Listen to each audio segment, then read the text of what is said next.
Today's episode is brought to you by the Tax Defense Group. Tax season is here, and that means that it's time to file your taxes. There's good news. If you're a W-2 employee, you can save half off your filing.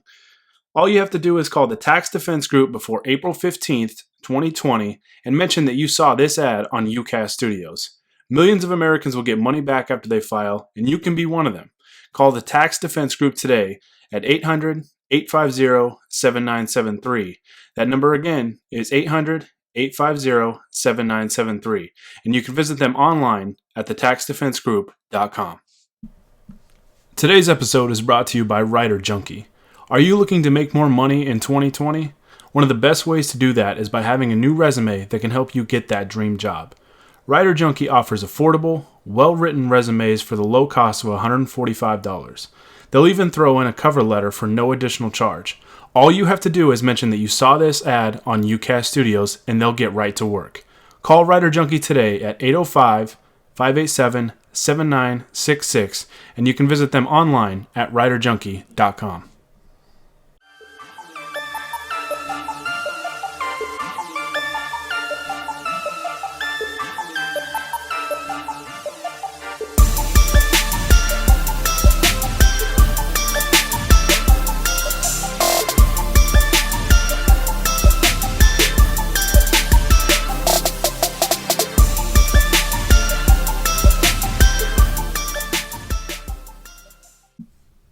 What's going on, everybody? Welcome into another episode of the Lakers Outsiders Weekly Podcast alongside UCAS Studios and brought to you by the Tax Defense Group and WriterJunkie.com. I am your host, Gary Kester, here with you as always. I'm going to go ahead and apologize in advance if I sound a little stuffed up. My nose is running. I got the sniffles a little bit. Been battling a cold here lately, so I apologize in advance for how it might sound. I don't think this podcast will be too long, but again, just want to apologize for that. Not a whole lot I can do about it right now. I feel like I've been battling a cold for a couple months now, but it is what it is. So, so I feel like it's been a little while since I've been on the podcast here. If you follow Lakers Outsiders on social media, on Twitter, Facebook, Instagram, or you just go on our website, LakersOutsiders.com, I'm going to go ahead and plug Hani Amadian actually did a podcast regarding the topic I'm going to lead off with today, which is Markieff Morris signing with the Lakers after being bought out by the Detroit Pistons. And really interesting podcast because he had a friend of his, Aaron Johnson, writes for Palace of Pistons, so got a pretty close look at Markieff Morris this season, and was able to kind of go in depth a little bit on what Lakers fans can expect with Markieff Morris. I'm going to share my thoughts on that signing and just kind of what I think he can bring to the team moving forward. But as always, guys, before I get started, make sure that you guys like this video and subscribe to UCAS Studios and Lakers Outsiders on YouTube, on iTunes, Spotify, Podbean, all those, wherever you get your podcasts. Be sure to subscribe to Lakers Outsiders and UCAS Studios there. Like I mentioned, you can follow Lakers Outsiders on Twitter, at Lakers Outsiders, same thing with Instagram, and you can like us on Facebook as well, and of course you can get all of our content on LakersOutsiders.com, and you can follow me on Twitter at Gary Kester, that is GaryKester. Alright, so the Lakers bring in a new player, which is kind of what everybody's been wanting. Even though things have been going really, really well for the Lakers, they're 44-12 currently, and they are first in the West by a pretty comfortable margin, looking like they're going to have home court advantage in the Western Conference playoffs. Maybe not the NBA Finals if they get there, because the Bucks are playing really well, but the Lakers are sitting comfortably atop of the Western Conference right now, which is great. With that being said, there has been some pretty glaring areas that need to be improved on this roster, and a lot of fans were upset that the team didn't address that with the trade, or at the trade deadline, and didn't make a move. They stood pat and stuck with the roster that they had. I kind of explained my thoughts on that on one of the more recent podcasts, so be sure to check that out. Kind of explain my thoughts on that and why I didn't take much of an issue with it. But They did make a change. They did make a change here, and they pick up Markieff Morris from the Detroit Pistons, and they, in a surprising move, something that was very, very surprising to me, was they went ahead and released DeMarcus Cousins. It may not be surprising to some people, I guess, because DeMarcus Cousins, it looked like it was probably going to be a long shot for him to play at all this season with the Lakers, because he's coming off the torn ACL that he suffered back in last summer. There was an outside shot he could return in the playoffs. I never thought that was going to be very smart. I think with the amount of leg injuries that he's suffered, a few major leg injuries, and being a big man that kind of plays some out on the perimeter too with his 3-point shooting and things like that. And teams are certainly going to put in pick and roll defense. I was always kind of against playing DeMarcus Cousins this year.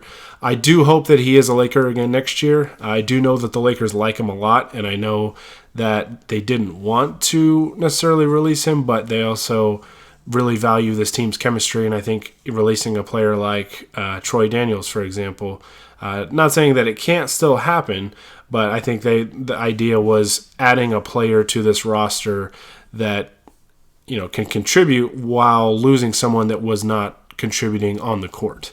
I think DeMarcus Cousins has been a pro for this team, and it seems like he's worked hard to try and get back on the court. He's rehabbed and done all the right things, and it sounds like he's been a pretty strong voice in that locker room, holding guys like LeBron and Anthony Davis accountable and telling them, when they got to step up and things like that, and really being that strong, powerful voice in the locker room when it's been needed. So I applaud DeMarcus Cousins for what he's done for this team this year. It looks like he's still going to be around the team unless somebody else signs him. But I think there was video of him I saw this morning that he was still working out in the Lakers facility. So he's still going to be around the team. Obviously, the team wants to bring him back next year, and I don't blame them at all. That'd be really interesting to see him next to Davis and LeBron James, assuming AD does re-sign. The only difference really with Cousins is that he can't sit on the bench at these games anymore, and he can't travel with the team. So, but he can still be present at practices and workouts and things like that. So he's definitely going to be around the team. Was still surprised to see that they let him go, because I know the Lakers do like him quite a bit. But with Markieff Morris, I really do like this pickup. A lot of people were upset that the Lakers didn't pick up Marcus Morris, his twin brother, from the Knicks at the trade deadline. I can't go into too much depth in terms of what I've heard regarding that situation, but I can comfortably say that the asking price that the Knicks had for the Lakers was significantly higher than what it was for the Clippers. That's what I've heard, and the Lakers, basically from the details that I heard, it was a no-brainer to not pursue that. So, again, you can take that with a grain of salt. I mean, I'm not an inside, I'm not a reporter or anything like that, but the trade for Marcus Morris didn't make a ton of sense when you really kind of look beyond the surface. And the Lakers weren't going to make a trade just to make a trade. It had to be something that was a significant upgrade to their roster. And I like getting Markieff Morris because he can still, I don't know if he's as good as Marcus is, but I think he's probably he might be a better fit. Kind of understands his role, I guess, with this team. And I think he's going to fit in just fine. It's just going to take him some time. It could take 10, 15 games, however long, to really get acquainted with this roster, with this group, and get comfortable. Luckily, still has plenty of time. Still has 26 games, assuming my math is correct, 26 more games, because he does have a game under his belt now. But he has 26 more games to get acquainted with this team and really kind of get in the flow of things. And I think he will. And I'm excited to see what he does. But just kind of a little background on Markieff Morris. For those that don't know, he is wearing number 88 for the Lakers, which is very, very interesting. I think the only other Laker player I can remember wearing 88 was Christian Iyenga back in the day, and I think that was for one game. I think it was just for one game, but I'm not 100% sure on that. But yeah, looking at Morris's numbers this year, he's played in 45 games, averaged 22 minutes a game, shooting 45% from the field, 39.3% from the three-point line, very, very good. 77.8% from the free throw line, averaged 11 points a game so far this year, about on track for his career average. But his three-point shooting, he's a career 34% three-point shooter, and this year he's at 39%. So a big uptick there in his three-point shooting. So hopefully that continues to be the case with the Lakers, even though couldn't get his shot to go in the one game that he's played against the New Orleans Pelicans, but still, made some plays and seemed to be, kind of in the right place at the right time a couple of times, and I think he fit in. I think he fit in as well as you could really ask for a role player playing in their first game with a brand new team, going up against a team that the Pelicans are tough, man. The Pelicans have been a different team with Zion Williamson. And they're a tough team, and they provided a pretty good challenge for the Lakers, and that could be a first-round preview, which would be interesting to see. But, no, I'm happy with this Morris pickup. I think he's going to get a lot of open three-point shot attempts, especially if the Lakers stagger their lineups and have guys like Davis and LeBron, obviously LeBron being the creator and the facilitator that he is.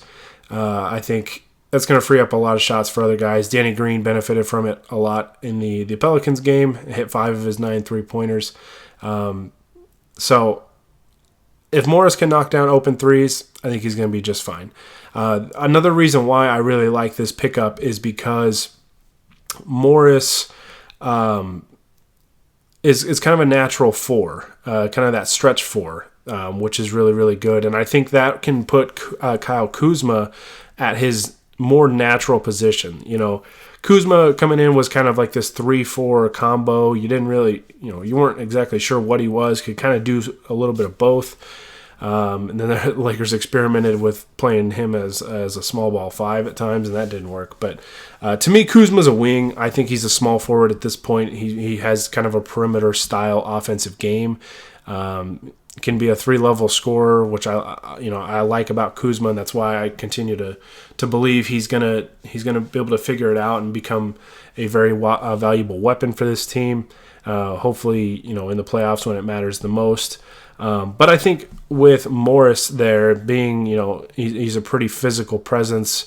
He's a tough presence. I think mentally and physically, kind of gives you a little bit of an enforcer. I mean, him and his brother are kind of similar in that respect, and I think it allows Kyle Kuzma to slide back over to the 3, where he's a little more natural to his game, and I think that's going to just have pieces fall into place a little bit more naturally, and I think that's going to be good for this team. It's just going to take a little bit of time for those guys to get acquainted with one another and build that chemistry on the court, and really get used to playing alongside one another, and like develop the trust and kind of gather each other's tendencies and things like that. So I'm a big fan of this deal or this pickup, and really I think the big thing for me with getting Markieff Morris is the Lakers didn't have to give up anything.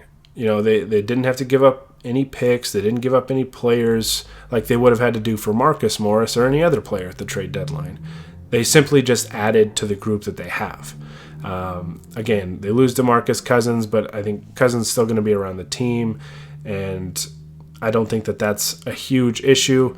And I would anticipate that he hopefully is a Laker next year, because I'd really like to see him and AD back on the court together, and especially with a guy like LeBron out there as well. So I'm a big fan of this. I think Rob Pelinka did a good job here. As soon as he became available, the Lakers were announced as front runners, and they got it done. And a lot of people had been complaining that the Lakers weren't doing a good job on the buyout market and this and that. They got to start getting these guys and whatever. But, at the end of the day, free agency is a two-way street. Teams can't force players to sign with them. They can't just say, hey, you're a free agent, we want you, you sign right here. The players have to want to be there too. So, and sometimes, in the buyout market, there's a handful of contenders all vying for the same players, and sometimes you can get them, sometimes you can't. So it just really depends on what that player is looking for and whatnot. But the Lakers, they got a piece that I think is going to be a good role player for them, not only to finish the season, but I think he's a guy that is going to give the Lakers good minutes in the playoffs as well. So I think that's very important. Like I said, if he can get Kuzma a little more comfortable, because I think Kuzma's kind of struggled adjusting to his new role this year, where there's two superstars on the roster and not just one.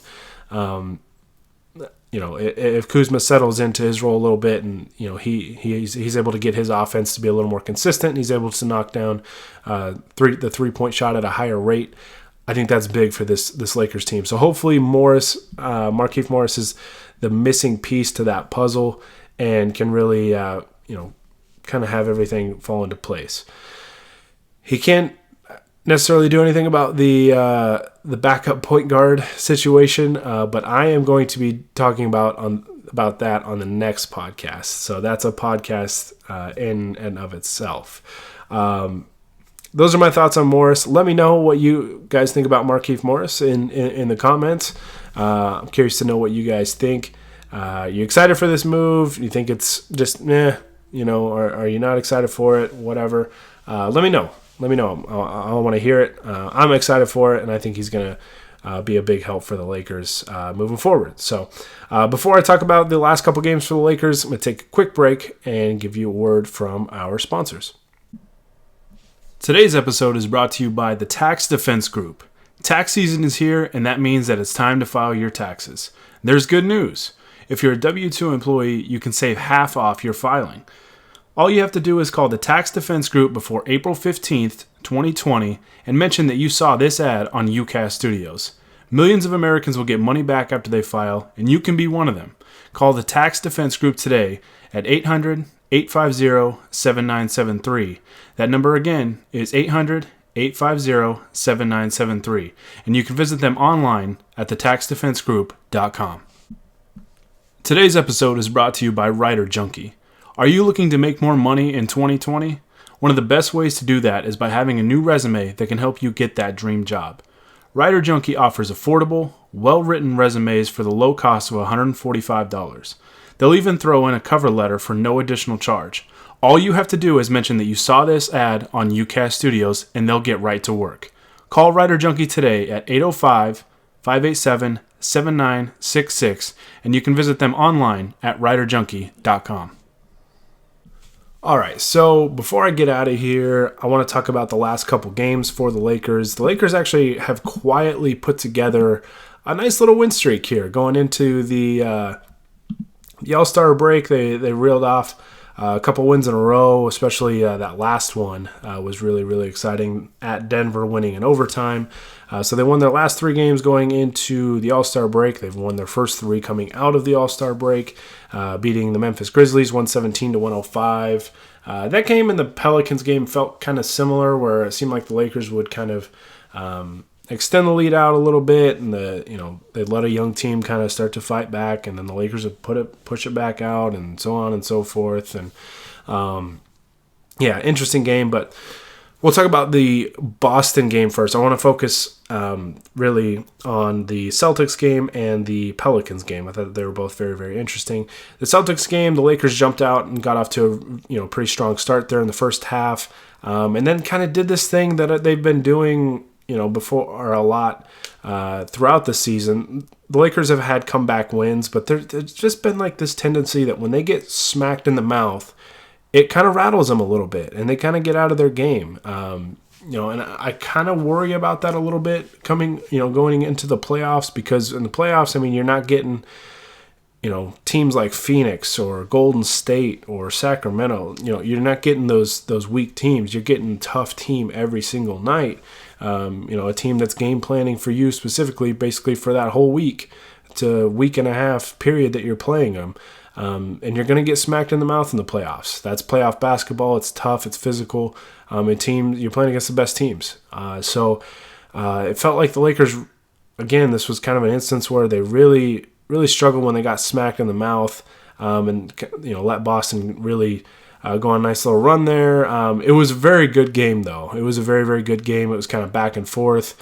I thought the officiating was very poor. I thought until basically the very end, the Lakers did get the benefit of a couple calls there at the end, but to me that made up for how bad it was earlier in the game against the Lakers.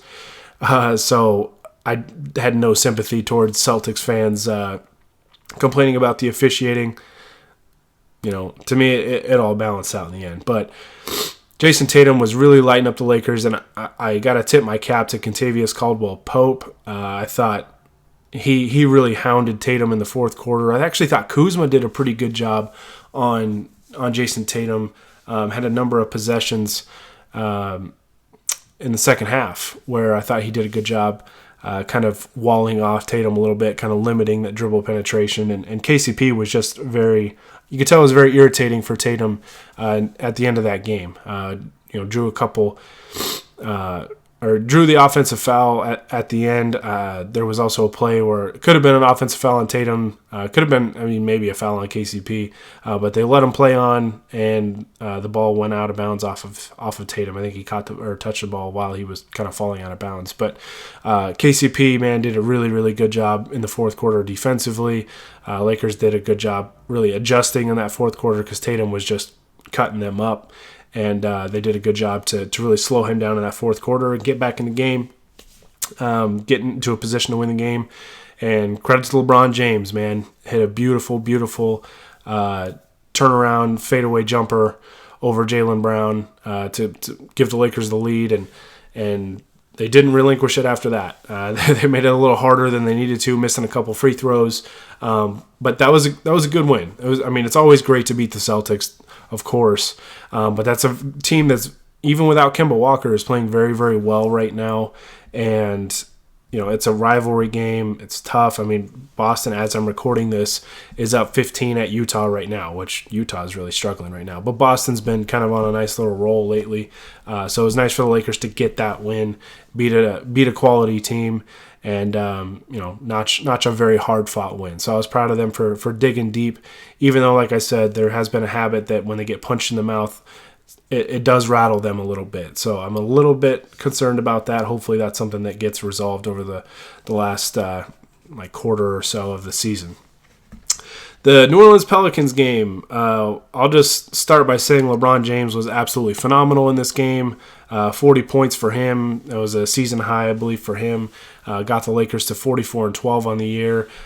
One of those games, kind of like I mentioned with the Memphis Grizzlies game a couple games ago, Lakers seemed like they jumped off to a pretty strong start and then let the Pelicans come back. And then they pushed the lead back out and let the Pelicans come back. And then they pushed the lead back out, and eventually they pushed out a lead that the Pelicans couldn't come back from. Pelicans, had a few really good performances. I thought Zion Williamson was tough to handle. 19 free throws on the day, finished with 29 points. I feel like this box score is not correct. Maybe, yeah. Seems like a lot. But no, Zion is tough because he's just such an athletic freak, and you saw that on display a few times. Just a tough cover. But Brandon Ingram also played really, really well. But the Lakers did a good job, I think, on everybody else. They really kind of kept a lot of different guys in check, especially Drew Holiday, 5 of 19 from the field. Drew Holiday is a very good player.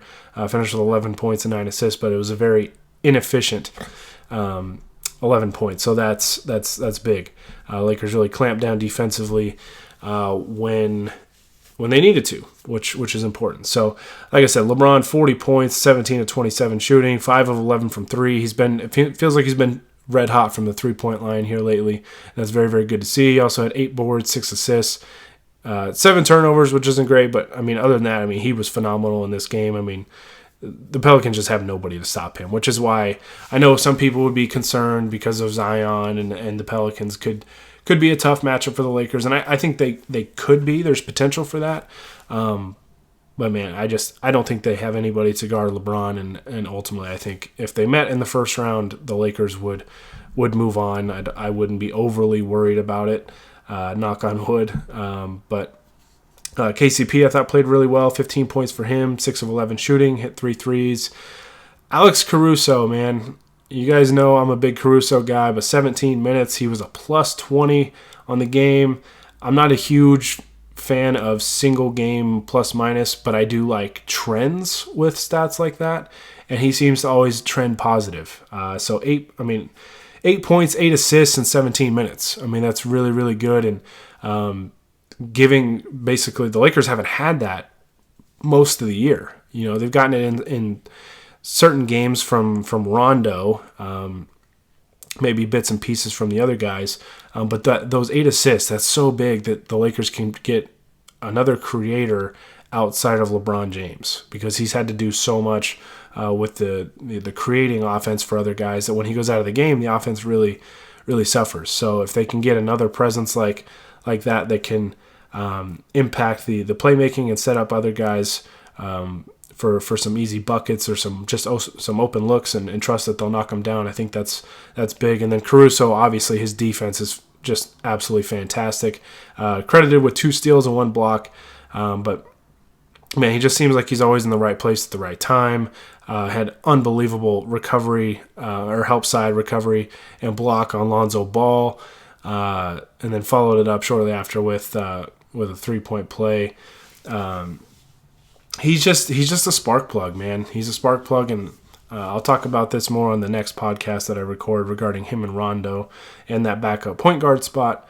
But man, I just continue to be really, really impressed with Alex Caruso, and hopefully he just gets a bigger role moving forward, because I think he's a highly impactful player. But yeah, in this game, Anthony Davis was 6 of 21 from the field, kind of back-to-back poor showings from him. Still, I mean, I say poor showing. I think he had 32 and 13 in the Celtics game, but it just seemed like he didn't play very well, which is crazy to say with somebody with that kind of stat line. In this game, he had 21 points and 14 boards. Also threw in 6 block shots. Still brings it on defense every game. I don't care what, in-depth defensive metrics NBA Twitter brings up to try and discredit Davis and hype up Rudy Gobert. I'll take Anthony Davis on my team every damn day of the week, especially on the defensive side of the floor. Offensively, I don't know. I know he's had the calf injury, so maybe that's bothering him. It seemed like there's been times this year where he's kind of struggled with some physicality, and I hope that I'm not getting, or I don't start to get those 2008 kind of Pau Gasol vibes. And I love Pau Gasol. Love Pau Gasol. But 2008 was kind of a hard lesson for him to learn in terms of physicality at his position. So I hope we don't learn that same lesson with Davis. And I hope, when the playoffs roll around, he's ready to go and he's, much more assertive and more physical. Seemed like he was getting to his spots in this game and, was getting good looks. Just couldn't seem to get him to go. And I don't know if that's due to the calf or if it's just due to maybe some fatigue because we're this deep into the season or whatnot, or what's going on. But I'd like to see him knock some of those shots down. Because the Lakers are going to obviously need him and LeBron to be very good on offense moving forward if they want to try and win a championship this year. So I hope from a toughness standpoint that Markieff Morris adds that element, adds a little bit more element of toughness to this team, both mentally and physically.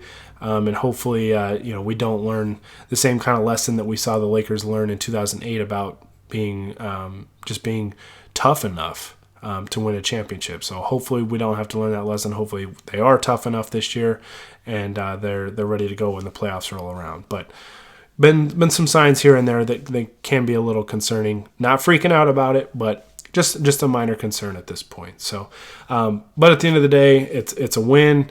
Gotta like all the wins that are racking up. The Lakers are 44-12. Like I said, sitting comfortably in first place in the Western Conference. I believe there's 6 games up in the loss column on Denver, who's number 2.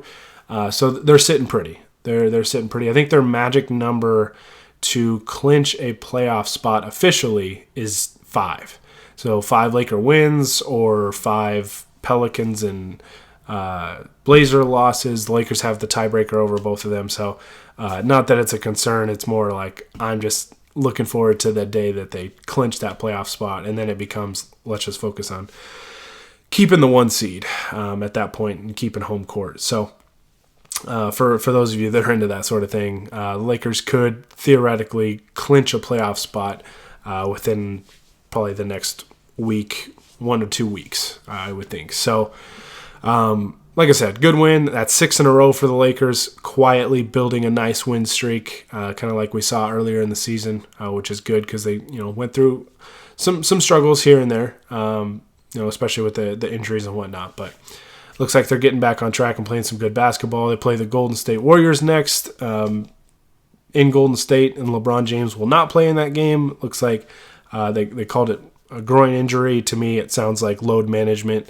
Sounds like LeBron earned or is getting a very well earned night off after that game. And now, I mean, since the Lakers, this is kind of the luxury that they've built with building this big lead in the Western Conference standings, is now you can start to rest these guys a little bit and keep them fresh, keep them healthy, and really get their bodies ready for postseason play. Because once the playoffs start, obviously it's all hands on deck. So hopefully Lakers can stay healthy and can get guys as close to 100% as possible, and they'll be ready to go for when the playoffs roll around. All right. This actually went longer than I thought. Again, let me know, guys, what you think in the comments regarding Markieff Morris. I also think the next podcast that I do, I'm going to answer some of your guys' questions. So if you have questions that you want answered on the podcast, the next podcast topic, I think I'm going to do for the first half, I'm going to talk about Alex Caruso and Rajon Rondo and the backup point guard situation.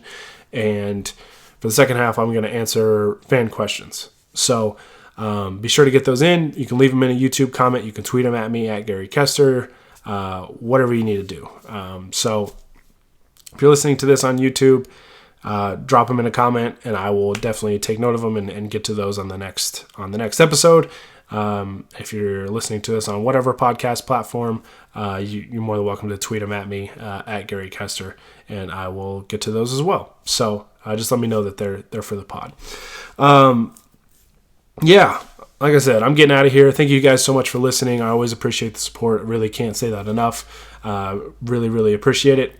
Thank you for putting up with my sniffles and this being stuffed up and this cold that I've been fighting. Hopefully, the next time I record, it'll be gone. So we'll see. Thank you guys again for tolerating that, and I apologize if it sounded, if the quality sucks because of it. Doing everything I can to shake it, but. Yeah, again, I'm getting out of here. Thank you guys again for listening. And for the Lakers Outsiders, this is Gary Kester signing off.